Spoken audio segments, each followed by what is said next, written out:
a frantic pulse beneath blood-slicked fingers. That is all it took to tether a quiet, unremarkable veterinary technician to the most dangerous man in Chicago. She thought she was saving a helpless victim left for dead in the rain. She never imagined she was breathing life back into the city's ultimate monster. The relentless November rain of Chicago did nothing to wash away the smell of wet dog and antiseptic clinging to Amelia Vaughan's oversized scrubs. At 28, Amelia was the senior emergency technician at a 24-hour veterinary clinic downtown. She was also a fat woman in a world that preferred women to take up as little space as possible. She was used to being invisible.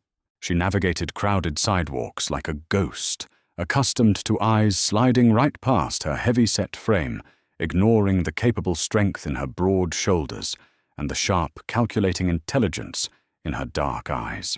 It was 2:15 a.m. when Amelia finally clocked out her feet, aching in her worn-out sneakers. The storm was a torrential downpour, knocking out half the streetlights on her usual route home. Exhausted and desperate for the warmth of her ground-floor apartment, she made a rare, reckless decision. She took the shortcut through the narrow, unlit alleyway, behind a string of closed commercial buildings and a dive bar known as Sullivan's Pub. The alley was a sensory nightmare of overflowing dumpsters and stagnant water, but Amelia kept her head down, clutching her heavy canvas medical bag to her chest. She was halfway through the passage when her boot hit something soft. It wasn't a garbage bag. It groaned. Amelia froze her breath, catching in her throat. She fumbled in her pocket for her phone, activating the flashlight.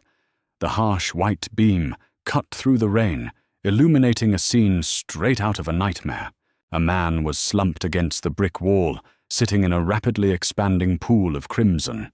He was wearing a bespoke, midnight blue suit that was entirely soaked through, though the dark fabric couldn't hide the catastrophic damage to his chest and left shoulder. His head hung low, dark hair plastered to his forehead, but even in the shadows the sheer size of him was intimidating. He was built like a heavyweight fighter, radiating a dangerous, heavy energy, even as he bled out onto the concrete. Amelia's professional instincts, honed by years of stabilizing victims of dogfights and traffic accidents, overrode her common sense. She dropped to her knees, the cold puddle soaking instantly through her scrub pants. "Hey," she said, her voice remarkably steady. "Hey, can you hear me? I need to check your wounds." She reached out, pressing 2 fingers against the side of his neck. His skin was ice cold, his pulse weak and thready.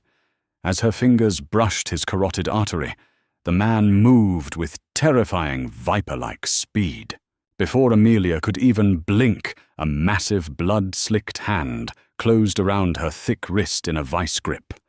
Her phone clattered to the pavement. A heavy piece of cold steel pressed brutally hard against her soft stomach. "No cops!" The man rasped his voice, a gravelly, guttural sound that sent a shiver down her spine. He lifted his head, and Amelia stared into a pair of eyes, so pale grey they looked like chipped ice. They were the eyes of a predator utterly devoid of fear, despite his impending death. "You call an ambulance. I'll put a bullet in your spine before I bleed out." "Understand." Amelia swallowed hard, her heart hammering against her ribs.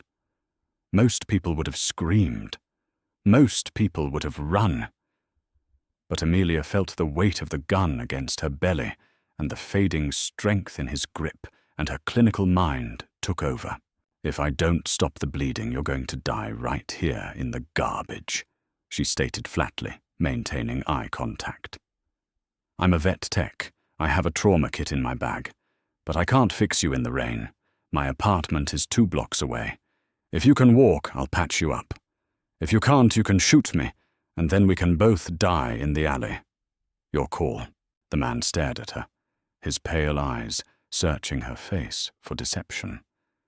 He must have found none, because the gun slowly lowered. He gave a single jerky nod. Getting him to his feet was an agonizing ordeal. He was pure dead weight, at least 220 pounds of solid muscle. Here, Amelia's size was her greatest asset.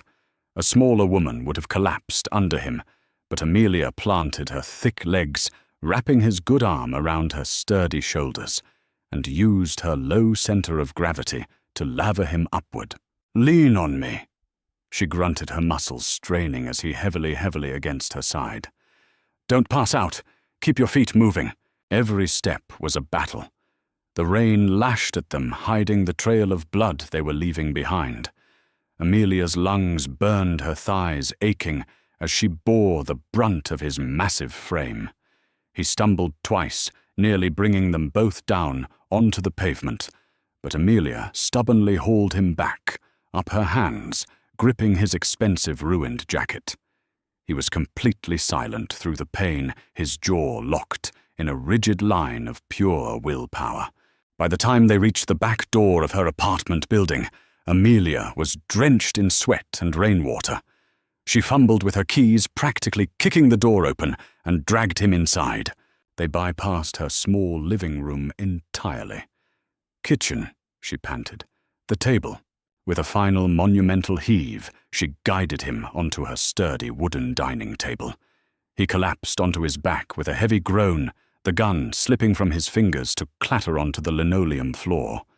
His eyes rolled back. He was completely unconscious. Amelia didn't waste a second. She stripped off her soaked jacket, turned on the bright overhead fluorescent lights, and unzipped her canvas bag. It was time to go to work. The human anatomy is surprisingly similar to a large canine, a fact Amelia relied heavily upon as she worked through the night. She used heavy trauma shears to cut away the ruined remnants of the man's expensive shirt. The damage was severe. He had a through-and-through gunshot wound just below his left collarbone, messy but miraculously missing the major arteries. The more pressing issue was a deep, jagged laceration across his right ribs, likely from a knife which was bleeding profusely. Working with sterile precision, Amelia flushed the wounds with saline, packed the laceration with hemostatic gauze from her emergency kit, and injected the surrounding tissue with a heavy dose of lidocaine she had signed out from the clinic earlier that week for a feral dog trap-and-release program. She sutured the knife wound with practiced even stitches, her hand steady, despite the surreal nature of the situation. She bound his chest tightly with compression bandages, hooked him up to an IV bag of fluids she hung from a kitchen cabinet knob, and finally collapsed into a chair. It was 6 a.m. Outside, the rain had stopped giving way to the bleak grey dawn of Chicago. Amelia sat across from the kitchen table, nursing a mug of black coffee, watching the stranger breathe. Stripped of his suit, the man was a road map of violence. Scars crisscrossed his pale, muscular torso, some old and faded, others jagged and relatively fresh. There was a dark, intricate tattoo of a raven in flight over his left pectoral, its wings stretching toward his shoulder. He wasn't a victim of a random mugging. This man was a soldier in a war Amelia knew nothing about. A sharp intake of breath snapped her out of her thoughts.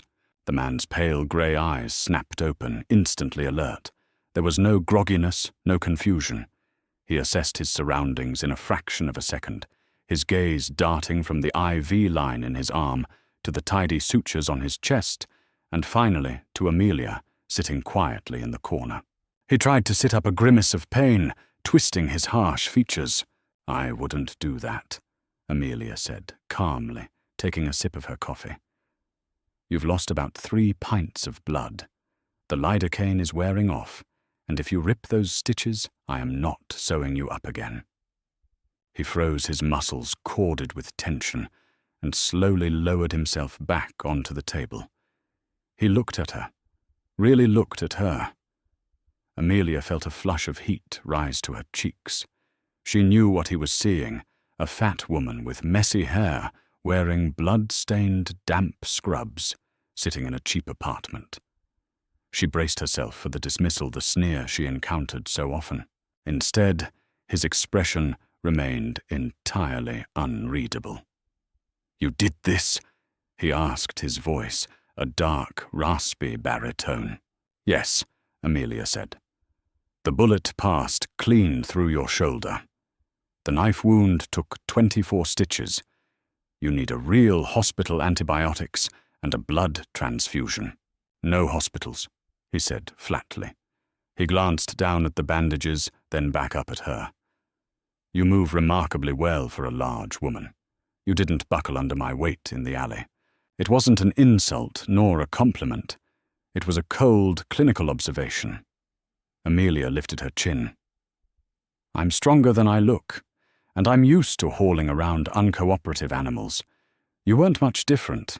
A dark, dangerous flicker of amusement danced in his pale eyes. "Animals? Is that right?" "I'm a vet tech," she said, setting her mug down. "My name is Amelia." "You shouldn't have given me your name, Amelia," he murmured softly. Before she could process the ominous tone of his words, Amelia's phone, which she had retrieved from the alley and placed on the counter, buzzed loudly. It was an emergency news alert. She reached over and tapped the screen projecting the local news stream. The face of the local anchor filled the screen, looking grave. "Authorities are heavily advising residents of the South Loop to remain indoors this morning, following a massive gang-related shootout at the shipping yards late last night. Police are actively searching for this man." A photograph flashed onto the screen. Amelia's blood ran completely cold. It was the man on her table. He was wearing a sharp suit, staring into the camera with an expression of sheer, unadulterated menace. Alistair Roth, the suspected head of the Roth Syndicate, wanted for questioning in connection to the deaths of 6 men at the docks.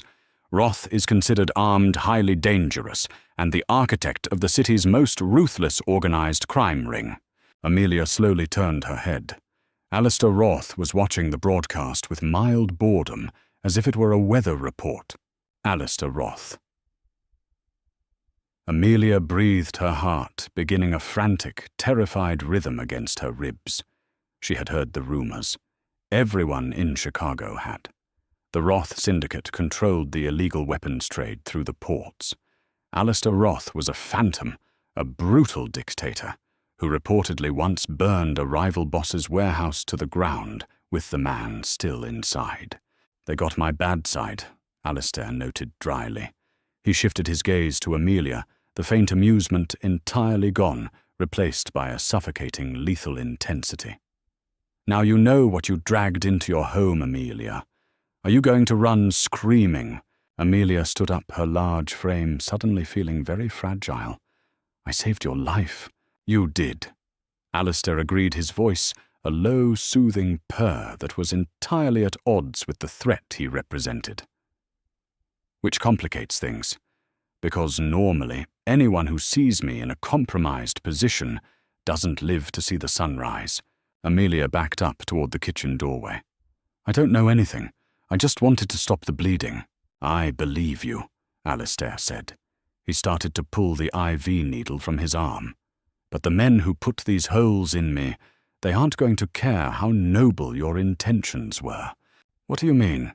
Alistair swung his legs over the edge of the table, gritting his teeth against the agony radiating from his chest. "I was set up. The man who ordered the hit wasn't a rival. It was my second in command, and he put a tracker on me." He pointed a bloody finger toward his discarded suit jacket on the floor. In the lining of the watch pocket, Amelia's eyes widened in horror. She stared at the jacket. Suddenly, the heavy, unmistakable sound of combat boots echoed from the hallway outside Amelia's apartment door. Not one person. At least 4. They were moving tactically quietly. Then came the violent metallic scratching at her deadbolt. "They're here," Alistair whispered, his pale eyes locking onto hers, the aura of a ruthless apex predator, fully enveloping him. He held his bloody hand out toward her. "Give me my gun, Amelia." Now, the scratching at the deadbolt ceased, replaced by the heavy, ominous thud of a battering ram aligning with the wood. Amelia's paralysis broke. She didn't scream. She didn't cower. Operating on pure adrenaline-fueled instinct, she dropped to her knees, scooped the heavy Glock 19 off the linoleum, and slid it across the kitchen floor. Alistair caught it smoothly with his good hand, just as the front door splintered inward with an explosive crack. 3 men swarmed into the narrow hallway. They were professionals dressed in matte black tactical gear weapons raised and suppressed. But they expected to find a bleeding, unconscious target. They didn't expect the devil himself waiting for them. Alistair didn't hesitate. Despite the massive blood loss and the agonizing pull on his fresh sutures, he fired twice. Puft, puft.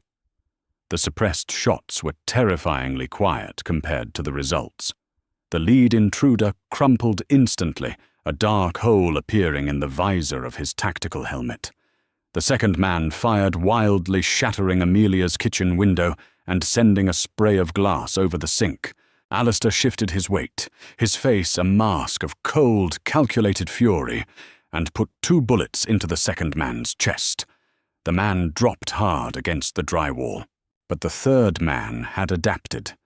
He dove behind the lip of the kitchen counter, aiming his weapon directly at Alistair's wounded chest. Alistair's gun clicked empty. He had used the last of his magazine. Amelia, crouching behind the heavy oak of her dining chairs, saw the muzzle flash imminent. Without thinking, she grabbed the heaviest thing within reach, a massive solid glass jar filled with thick industrial antiseptic-soaking solution from her clinic, and hurled it with all the formidable strength in her thick, broad shoulders. The jar struck the third gunman square in the temple. It shattered upon impact, dousing him in burning blue chemical liquid and knocking him off balance. Before the man could recover and wipe his stinging eyes, Alistair vaulted off the table with a terrifying roar of effort. He closed the distance in 2 strides, wrapping his massive hand around the man's throat and violently snapping his neck.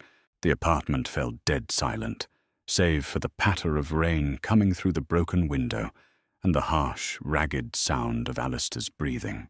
He stood over the bodies, his bare chest heaving, fresh blood beginning to seep through the white bandages Amelia had applied. He turned his pale grey eyes toward her.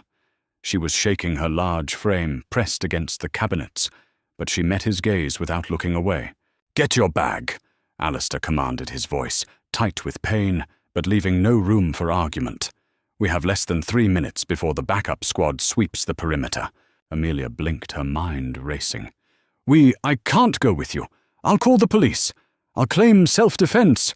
"They are the police, Amelia," Alistair said, grimly nudging the boot of the dead man to reveal standard issue CPD tactical pants beneath the generic vest. "Donovan Pierce owns half the precinct in this district. If you stay here, you are a loose end. You will be dead by noon." Alistair quickly knelt, his movements stiff, and retrieved a fresh magazine from the dead man's vest. He locked it into his weapon and gave her a hard, assessing look. "In my world, survival isn't about running fast. It's about recognizing who holds the leash. Right now, Donovan thinks he holds mine. We need to leave before he pulls it." Alistair Roth. "Pack," he ordered. Amelia didn't waste another second. Her practical mind compartmentalized the terror. She grabbed her canvas medical bag and quickly shoved essential items inside. Extra hemostatic gauze and bandages, a bottle of broad-spectrum veterinary antibiotics, her wallet keys and a heavy flashlight, a sterile surgical stapler. "My car is parked in the alley," Amelia said, grabbing her heavy winter coat. "It's an old Subaru. It blends in." "Perfect," Alistair grunted. They slipped out the back window, down the rusted fire escape, and into the freezing downpour. Amelia practically carried him the last 20 yards to the car. He was losing strength rapidly, his massive weight bearing down heavily on her soft curves. Where society saw her body as a flaw right now, her thick waist and sturdy legs were the only things keeping the most feared man in Chicago from collapsing into the puddles. She shoved him into the passenger seat, threw the bag in the back, and hot-wired the ignition out of habit. The ignition switch had broken months ago. The Subaru sputtered to life. "Where to?" she asked, putting the car in gear. "Lower Wacker Drive." Alistair rasped his head, falling back against the headrest, his skin ghastly pale in the street lights. "Take the ramp off Harrison. I'll tell you where to turn." The drive was a tense, silent blur. Amelia navigated the slick, rain-swept streets of Chicago, constantly checking her rearview mirror.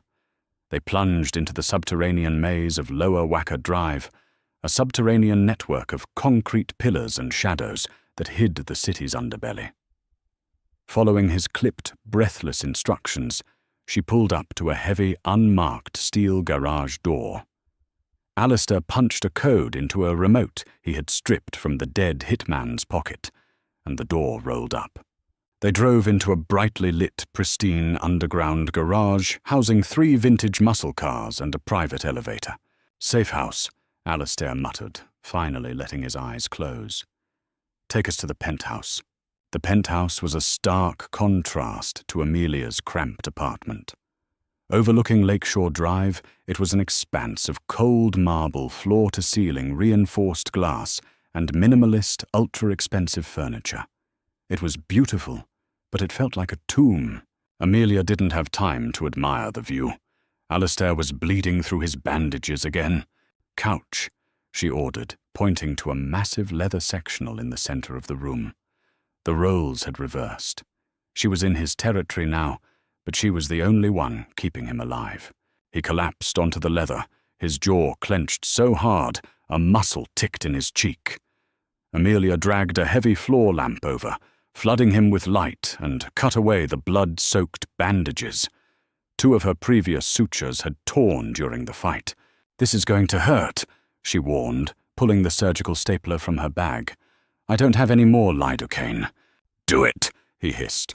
Amelia straddled his hips to get the right angle, her heavy thighs pinning his legs to the couch so he wouldn't thrash. She felt a brief flash of self-consciousness about her weight pressing down on him, but his hands immediately came up large and warm, gripping her wide hips firmly to steady her. "Stop thinking and staple, Amelia," he murmured, his pale eyes burning into hers, completely unbothered by her size. In fact, his thumbs traced a slow, deliberate arc over the soft curve of her hip, grounding her. She bit her lip and pressed the stapler to his flesh. Click, click, click. Alistair let out a sharp, guttural groan, his grip on her hips tightening to the point of bruising, but he didn't pull away. When she finished, she wiped the sweat from his brow with a clean towel and applied fresh bandages. She slumped back against the opposite end of the couch, utterly exhausted. "You're stable, for now." Alistair remained, laying back his chest, rising and falling rhythmically. He turned his head to look at her. The adrenaline was fading, leaving a strange, heavy intimacy in its wake. "Why didn't you run?" he asked quietly. "When the door broke down, you had a clear path to the fire escape. You stayed to fight men you had no business fighting." Amelia looked down at her blood-stained hands. "I don't know. Maybe because I spent my whole life being told to step aside, make myself smaller, stay out of the way. When they started kicking my door down, I was just so intensely angry." Alistair slowly sat up, wincing. He reached out and caught her chin in his rough hand, forcing her to look at him. "People look at a woman like you, and they see softness. They assume you're weak." His thumb brushed over her cheekbone, a startlingly gentle touch from a man who had just snapped someone's neck. "They are fools. I saw how you carried me. I saw you throw that jar. You are magnificent, Amelia." Amelia's breath hitched. No one had ever called her magnificent. Not like this. Not with such raw, unwavering certainty.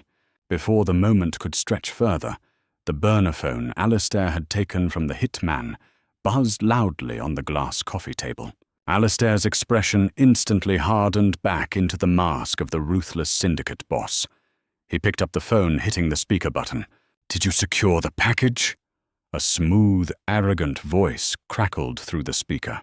Alistair leaned forward, his voice a low, terrifying rumble. "Hello, Donovan." Dead silence on the other end. Then a sharp intake of breath. "Alistair, you're a hard man to kill." "You should have come yourself," Alistair replied softly. "Instead, you sent 4 men to bleed out on a dirty linoleum floor." "I know you're injured." Donovan countered, his voice losing some of its bravado. "I have the shipping yards locked down. The eastern suppliers are answering to me now. You have nowhere to go, Alistair. And I know you aren't alone. The cameras in the alley caught a woman helping you. A big, heavy-set girl. We're running her face through the database right now." Amelia's blood ran cold. Alistair's eyes darkened to a stormy, lethal grey. "If you so much as breathe in her direction, Donovan, I will skin you alive and salt the meat. Enjoy my chair while you can. I am coming for you." He crushed the burner phone in his bare hand, shattering the screen, and tossed the pieces onto the floor. He turned back to Amelia. The situation had shifted drastically. The threat assessment was remarkably grim. Alistair's health remained in critical condition, as he was severely injured and only recently stapled together. Meanwhile, Donovan's power was dangerously high, controlling both the syndicate and the local police force. Most alarming was Amelia's safety, which faced an imminent threat with her identity, likely to be compromised within mere hours. "He knows about me," Amelia whispered, terror finally taking root in her chest. "Yes," Alistair said, his voice completely devoid of panic. He reached out, taking both of her trembling hands in his large, blood-stained ones. "Which means you can never go back to that apartment. You can never go back to that clinic. My life is over," she said, a tear finally escaping and tracking through the dirt on her cheek. "Your old life is over," Alistair corrected his thumbs, rubbing soothing circles over her knuckles. "But I owe you a life debt, Amelia. In my world, that is the strongest currency there is." He stood up, towering over her despite his injuries. The aura of the mob boss was back, radiating dark authority and absolute possession. "You saved the king," Alistair said, his voice echoing in the vast, empty penthouse. "Now I am going to make you my queen. We stay here for 2 days while I heal. Then we take my city back, together. Are you with me, Amelia?" Amelia looked up at the terrifying, beautiful monster she had dragged from the gutter. She thought of her quiet, invisible life. She thought of the men who had broken down her door. And then she looked at the man who had just promised to burn the city down to protect her. She wiped her tears, squared her broad, magnificent shoulders, and stood up to face him. "Tell me what we need to do. Do you love thrilling romance stories with unexpected twists and fierce, capable heroines who break the mold? If Amelia and Alistair's intense, dangerous Mafia escape kept you on the edge of your seat, don't keep it to yourself. Smash that like button, share this video with your fellow romance and drama lovers, and be sure to subscribe to the channel so you never miss out on the next heart-pounding chapter of our gripping stories. See you next time.